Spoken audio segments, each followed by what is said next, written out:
نحمدہ ونصلی علی رسول الکریم اما بعد۔ ہندوستان کے ایک صاحب نے پوچھا ہے کہ عید الفطر کا چاند کب ہوگا، یہ مجھے فلکی اعتبار سے بتائیں۔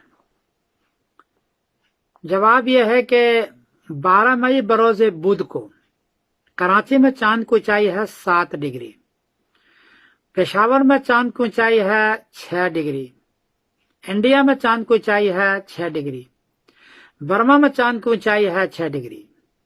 چاند 10 ڈگری میں نظر آتا ہے، 9 ڈگری میں بڑی مشکل سے نظر آتا ہے، یہاں 6 ڈگری اور 7 ڈگری ہے، اس لیے 12 مئی بروز بدھ کو انڈیا، پاکستان، بنگلہ دیش اور برما میں چاند نظر نہیں آئے گا۔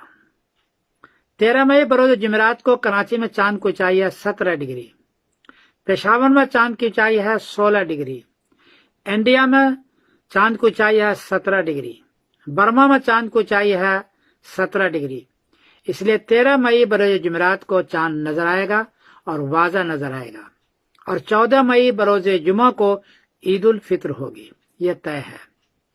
کوئی آدمی اگر 12 مئی بروز بدھ کو چاند کی گواہی لیتا ہے، گواہی جھوٹی ہے، اس لیے کہ چاند آسمان پر نہیں ہے۔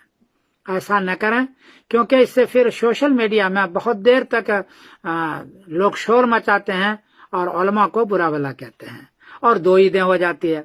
تو چونکہ عید 2 ہو جاتی ہے، کیونکہ رؤیت عامہ نہیں ہوئی تو عید 2 ہو جائے گی، اور سوشل میڈیا پر بہت ہی برا بھلا کہتے ہیں۔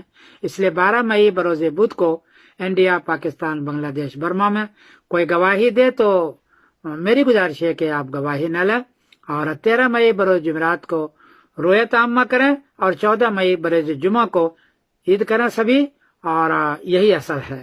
میں سمیر الدین قاسمی بول رہا ہوں مانچسٹر، انگلینڈ سے۔ السلام علیکم ورحمۃ اللہ وبرکاتہ۔